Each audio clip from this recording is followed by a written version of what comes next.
The firewood was gone. The money was gone. All Michael had left was a mound of damp hay and manure that he prayed would rot fast enough to save him. It has to work. There's nothing else left to burn. An old pamphlet titled Practical Husbandry claimed rotting vegetation could generate enough heat to keep a shed from freezing. You smell it, Rusty. The heat's already building. It's not madness, it's science. Rusty whined, tail tucked low. The dog had learned that cold meant suffering and silence. He remembered Clara, her hands shaking as she stacked the last few sticks in the fire, days before the cold took her. I couldn't save her. But maybe this pile can save me. By morning, neighbor Thomas had seen the steam and spread the first rumor Michael was turning his shed into a dung heap. Let them talk. As long as we're not freezing, they can call us whatever they want. He climbed onto the platform, blankets thin, the pile steaming beneath him. By midwinter, the laughter would stop. But first, he had to survive the night. The next morning, Michael walked into town with his last coins. He needed salt and flour, but he dreaded the faces that would meet him. Thomas stood on the general store porch, arms crossed, with 3 other men who had already heard the rumor. Well, if it isn't the dung dweller himself, come to air out that stench, Michael. The men laughed loudly. A woman pulled her child closer, as if the smell might cling to them. It's not dung, it's rotting vegetation. It gives off heat. There's a whole pamphlet on it. A pamphlet for manure. Next you'll tell us you are growing roses in there. Clara froze because I couldn't afford 3 cords of wood. They've never watched someone die from cold. He paid for his goods and left without another word. The laughter followed him until the snow swallowed the road. Let them call me mad. If this pile doesn't work, I'll freeze like she did. But at least I didn't just wait for it. Back in the shed, Rusty thumped his tail against the dirt. The pile steamed quietly. He wasn't giving up. For 3 days, he hauled bales of damp hay across the frozen field, his shoulders screaming with every step. The wind never let up. He broke apart frozen clods of manure with a pick, loading his wheelbarrow until the axles groaned. Passers-by on the road averted their eyes. See this, Rusty? The pamphlet says when hay and muck rot together, they make fire without flame. It's just nature's way. He laid rough planks across wooden beams, building a platform above the mound, close enough to feel the heat, high enough not to burn. They'll hear about this too. Another reason to laugh.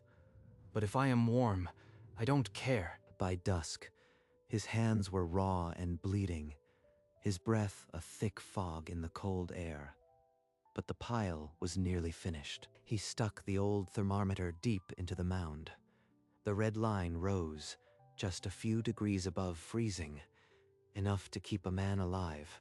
The dung heap the town mocked had become a living furnace, breathing steam into the shed like a dragon's sigh. He climbed onto the platform and pulled a single blanket over himself. Rusty settled at his feet, ears still twitching at the strange warmth. This might actually work. For the first time since Clara died, I am not waking up shaking. Night pressed against the shed walls like a held breath. Beneath the platform, the pile hissed softly, a warm heartbeat in the dark. I can feel it. Just a few degrees. But it's real, not fire. Just rot giving back what it stole from the straw. Then the cold snap hit. Somewhere outside, a limb cracked with a sound like a rifle shot. The cold tightening its grip, Rusty jerked awake, a low growl rumbling in his chest. Michael grabbed the lantern and checked the thermometer. The mercury sat barely above freezing, but steady. Outside, the world was splitting apart. Inside, they were still breathing. Morning came pale and bitter. Michael's breath still fogged inside the shed, but he was alive. One night. We made it one night. He opened his journal and recorded the temperature, The date, the simple fact, he had not frozen. But the real cold hadn't even started. Midwinter was still weeks away, and the pile was an untested gamble against a full season of ice. He looked at the dark chimney of his own cottage, smoking nothing, and understood this was only the beginning. As the pile matured, its heat deepened, but so did its stench.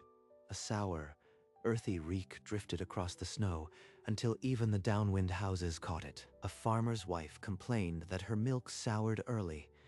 Thomas seized the grumble and drafted a petition to abate the nuisance. 2 days later, Michael walked into town for flour and found his name on a paper pinned to the storefront.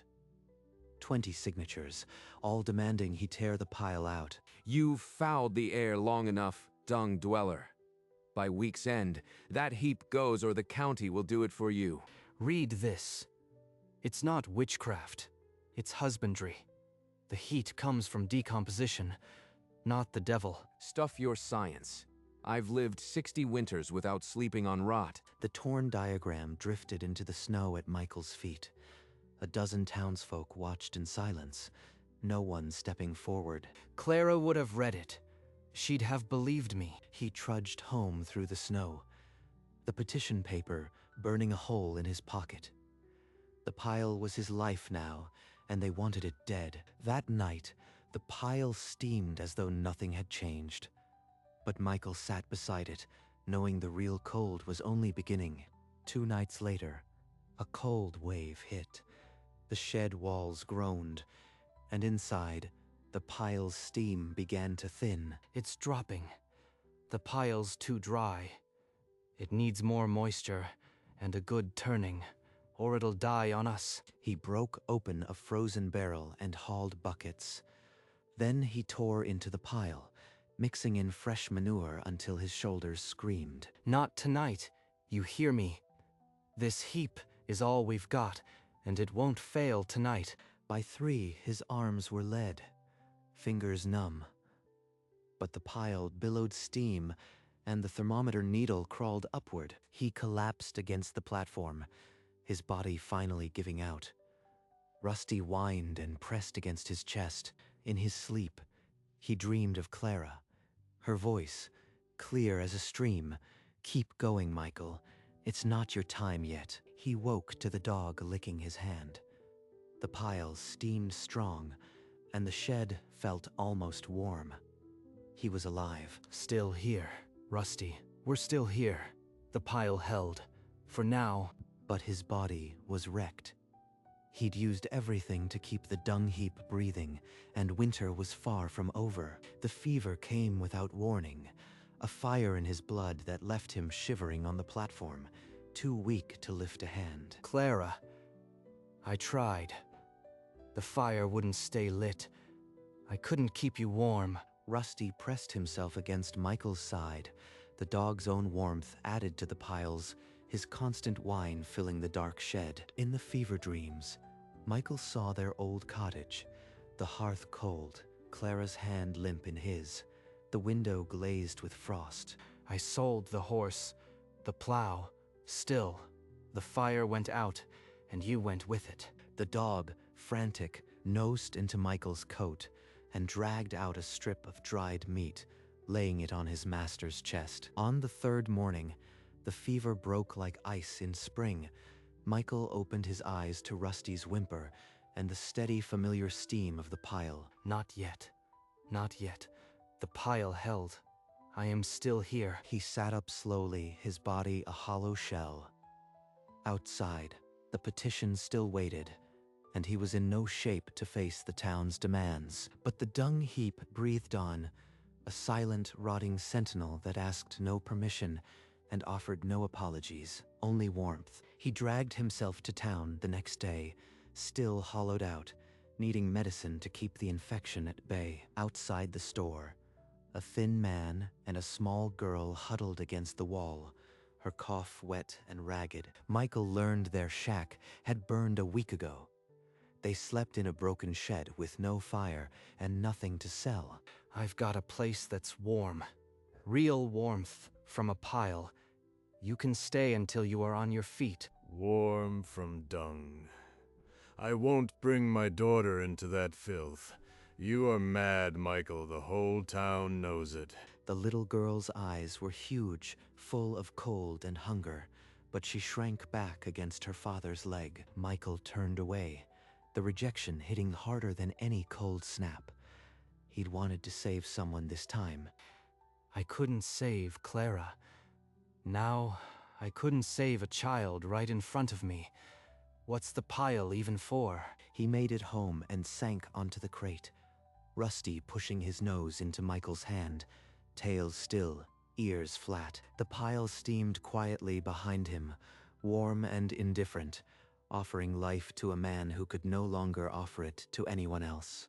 Days passed in a gray haze. Michael moved through the chores like a ghost, the pile's steam his only companion. Then, while turning the mound, his fingers brushed something soft, a tiny pale sprout twisting out of the hay. A seed must have been in the straw. It's alive, growing in winter. He thumbed past the torn page in the pamphlet, a section he'd skipped, early forcing with hotbeds. Listen, Rusty. A hotbed of rotting hay and manure will sprout seeds weeks before the last frost. This heap can grow food.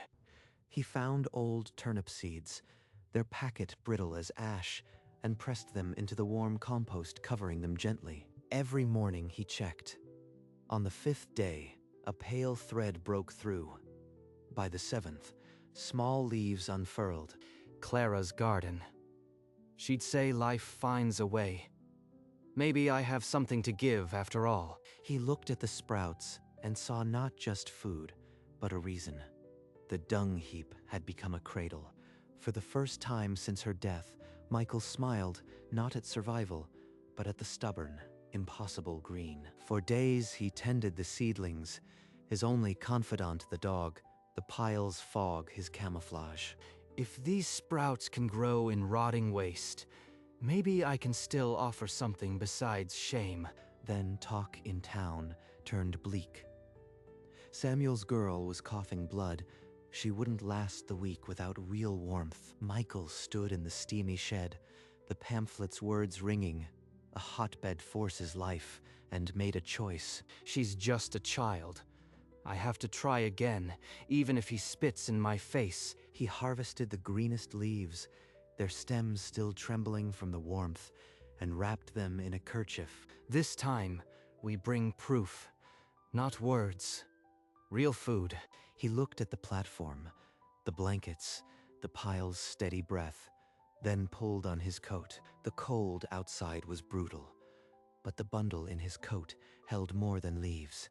It held a chance. He set his face toward the shanties on the south edge, where a little girl was slipping away. He found them in a collapsed lean-to on the south edge, snow blowing through the gaps. Samuel holding Lena like a bundle of rags. The girl's breathing was shallow, her lips pale. Michael knelt and pressed the kerchief of greens into Samuel's frozen hands. They're fresh, Samuel. Grown in warmth. I am not asking you to believe me. Just let her eat. She is dying, Michael. I've got nothing left. No pride, no fire, no place. Why would you help us? Because I couldn't save Clara, but maybe I can save her. Now, get up. My pile will keep you both warm. They struggled through the drifts together, Michael half carrying Samuel, who held Lena tightly, the wind screaming around them. Michael shoved the shed door open. Steam rolled out, warm and thick, and for a frozen moment none of them could speak. He lay Lena on the platform, tucking blankets around her small body. The pile's heat rose through the planks in a steady, living breath. He spooned warm broth, laced with the tender leaves, between her lips. Her throat moved. Then, slowly, her eyes opened. Samuel sank to his knees beside the platform, silent sobs racking his thin frame as the steam curled around them all. Lena slept deeply for the first time in weeks, her breathing even. Samuel sat in the corner, eyes hollow, guilt carving new lines into his face. I called you mad. I would have let her die before I believed you. How can you stand to look at me? Clara died because I couldn't buy firewood. I swore I'd never watch someone freeze again, no matter what they thought of me. He handed Samuel the pamphlet and the dog-eared journal filled with temperatures and dates, the proof of a winter's desperation turned into a quiet blueprint. It's not madness. It's a furnace. You built a furnace out of rot to keep yourself alive, and now my daughter. Every night, I wrote down the temperature. When I was sick, Rusty kept me warm. It's not pretty, but it works. I owe you more than an apology, Michael. I owe you her life. Samuel looked at his daughter, then back at Michael. For the first time, his eyes were not full of fear, but of hope. Rusty patted over and gently licked Lena's hand, tail wagging.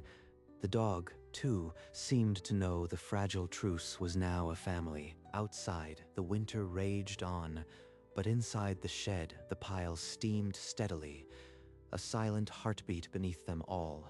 Lena's cough loosened day by day.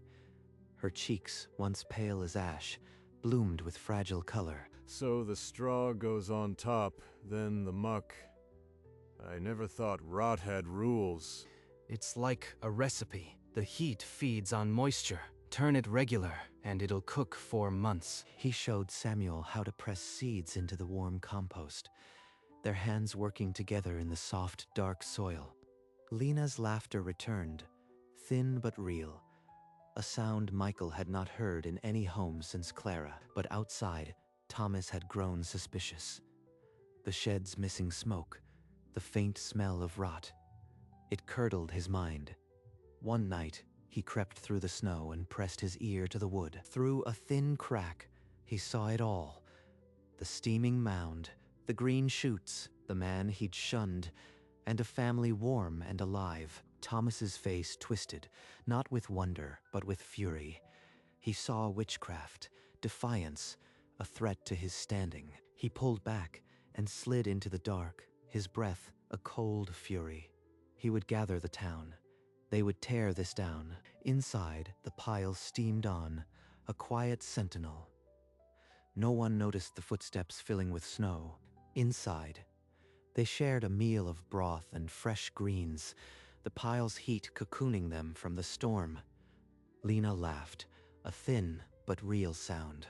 I never thought I'd eat in a dung shed, but this is the best meal of my life. Thank you, brother. Clara would have liked seeing this. Family, warmth, something growing. Outside, the snow fell in slanting sheets. Thomas braved the storm, banging on doors with a lie already burning on his tongue. He's sheltering runaways, conjuring heat from filth.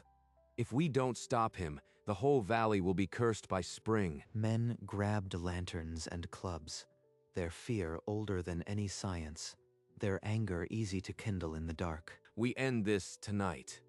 No more dung. No more witchcraft. Back at the shed, Rusty's ears flattened. A low, rattling growl rumbled from his chest. Michael felt it too. A shift in the cold air, a wrongness creeping through the blanket of steam. They're coming. After all this, they're coming to tear it down. The door shuddered under Thomas's fists. Michael told Samuel to keep Lena back, took a steadying breath, and pulled it open. There he is, the dung dweller and his stolen family. We'll tear this heap of filth apart. They shoved inside, but the wave of warmth stopped them cold. Steam curled around their frozen faces. Something green was growing. Filth and lawbreaking. You are harboring runaways and conjuring heat from rot. It's against nature. This filth saved her life when the whole town let her freeze. Look at her. She's alive because of him. Some of the men faltered. They had seen the girl coughing in the streets. Now her cheeks were pink, her eyes clear. Michael didn't shout.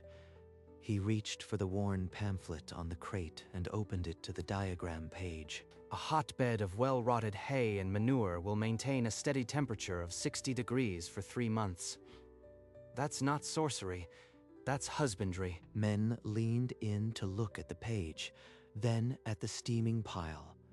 The diagram matched what they saw. Lines of warmth rising from rot. Thomas's face reddened, but for the first time, the crowd wasn't hanging on his every word. The truth had a different smell. A woman at the edge of the crowd pointed at the green shoots and asked how they could grow in midwinter. Rot gives off heat, steady, fireless heat. The pamphlet calls it a hotbed. It will keep you warm and grow food weeks before the thaw. It's warm in here. The man is kind. The anger in the shed deflated. A man whose wife had been coughing for weeks stepped forward. Could this help my Martha? It could. Anyone can build this. Hay, manure, and a little work. It's not witchcraft. It's husbandry. Thomas roared that it was unnatural, a trick, but his voice cracked. The crowd wasn't his anymore. Read it yourselves. The knowledge was always here, in this pamphlet, in this pile, while we nearly froze. The mob fractured. A handful of men slipped back into the snow, but more edged forward, peering at the mound, their lanterns dipping. Thomas stood rigid by the door, his authority leaking away into the warm, stinking air. He was alone in his fury now. The danger had passed, but the town was not yet won. Michael looked at Lena, whose life was proof, and knew the work was just beginning. Thomas stormed out into the snow alone, his lantern swinging in rage. No one followed. Michael slumped against the wall, exhaustion finally claiming him. Samuel pulled Lena close, silent tears freezing on his cheeks. A few stayed, asking how deep to lay the straw and how often to turn it. Michael showed them the pamphlet, the gauge, the steaming mass that answered every question. They left as dawn broke, promising to return for seeds. Morning broke clear. The storm had scoured the sky to a pale, cold blue. Samuel and Lena stepped into the sunlight, blinking at a world that no longer seemed bent on killing them. Michael sat on the bench, Rusty curled at his feet. The shed steamed gently behind him. No wood smoke, just the quiet breath of rot, a promise written in vapor. From the edge of town, Thomas watched the shed's steam rise. He said nothing, but his silence promised more trouble. We might just survive this, brother. We are surviving. The pile breathes, and so do we. We are, Papa. We are. The shed steamed on, a quiet miracle of rot. By midwinter, the laughter would stop. Maybe sooner. The pile had already saved 3 lives, and it wasn't done yet. In the days that followed, families came to the shed, carrying empty baskets and cautious hope. Their breath hanging in the cold air. Michael showed them the steaming mound, the thermometer, the green shoots, proof that rot could give life. Keep it wet. Keep it turned. In 3 days, you'll feel the heat. In a week, you'll have sprouts. The woman who had once complained of the smell brought a loaf of bread, her apology baked into the crust. Inside, the shed was transforming into a greenhouse, shelves crowded with green. Outside, the valley still lay white and barren. Clara would have liked this. People coming, not leaving. She always said a garden feeds more than the belly. Michael's journal now held a new list. Families taught, seedlings given. The shame was slowly being replaced by something lighter. The pile that had marked him as an outcast was becoming the town's only green in the dead of winter. Can I plant the next ones? I want to make them grow like you do. The laughter had stopped. In its place was the quiet hum of a community learning to live off nature's oldest furnace. Thomas stood alone at the edge of town, watching the shed's steam rise. His authority had crumbled like old bark. He walked toward the cottage, his footsteps dragging in the snow, the rest of the town watching from windows in cautious silence. Michael saw Thomas approach from the frosted window. Rusty growled, but Michael put a hand on his head. Easy, he met Thomas at the door with a steaming cup of broth and a small seedling in a clay pot, its leaves trembling in the cold. Even you deserve to be warm, Thomas. Take it. Thomas's face flickered. Pride, shame, something older. He took the cup with trembling hands and the seedling without a word. He drank. Then, without looking back, he trudged away into the snow, the seedling cradled like something fragile. The town saw it from their windows, the dung dweller offering warmth to the man who tried to destroy him. Something shifted. By nightfall, the talk had changed. Michael was not just strange or stubborn. He was generous, and his pile was a gift. The man who slept on a dung heap had saved the town's pride, as well as its children, using nothing but rot and an old pamphlet. The snow had receded enough to reach the low hill where Clara was buried. Michael knelt, a small sprout in his hand. I think I saved someone this time. A little girl named Lena. The pile worked. Rot gave heat, and heat gave life. He pressed the seedling into the frozen earth at the base of the stone.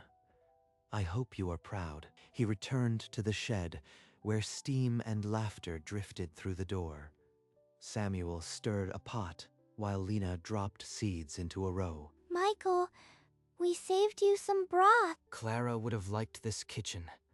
A garden in winter, and a family. He picked up the worn pamphlet and placed it on a shelf where anyone who visited could read it. The pages were thumb-soft, the diagrams smudged. The shed steamed on, a green arc in a sea of white. Outside, the valley still slept, but inside, something was waking. She'd be proud. I think she'd finally be proud. For the first time in 2 winters, Michael felt the cold as something distant. The pile breathed behind him, a quiet, constant warmth. Spring crept over the valley, melting the drifts into silver streams. Michael's shed alone had never stopped growing, a tangle of green in a waking world. He gave away seedlings without keeping count. Turnips, kale, whatever the pile offered. No one called him Dung Dweller anymore. At the town meeting, no one apologized aloud, but the families he'd saved stood to speak, and their words were enough. Michael, look, they want me to play. You gave us more than warmth, brother. You gave us a reason to stand. Michael sat on the bench with Rusty, watching the town stir. The pile steamed behind them, quiet and eternal. We made it, old friend. The dung heap that had once marked him for ridicule was now the heart of the valley's growth. He had stopped counting the nights, the temperatures, the insults. The work was done. The pile would keep breathing, and so would he. He walked the thawing street, and for the first time, no one looked away. Children waved. Thomas passed with a stiff nod, a truce written in weather-beaten lines. Inside the shed, the pile steamed on. The blankets still rumpled on the platform. Nothing had changed, yet everything had. He placed the tattered pamphlet on the shelf, its pages soft as cloth. No more a secret. Rusty curled on the warm dirt tail, giving a single lazy thump. Michael crossed to the window. The frost was gone. Outside, the valley was green. The shed steamed on, a quiet pulse in the spring air, and Michael smiled, not for victory, but for peace. The man who slept on a dung heap saved a town, using nothing but nature's oldest furnace. The pile breathed, and so did he.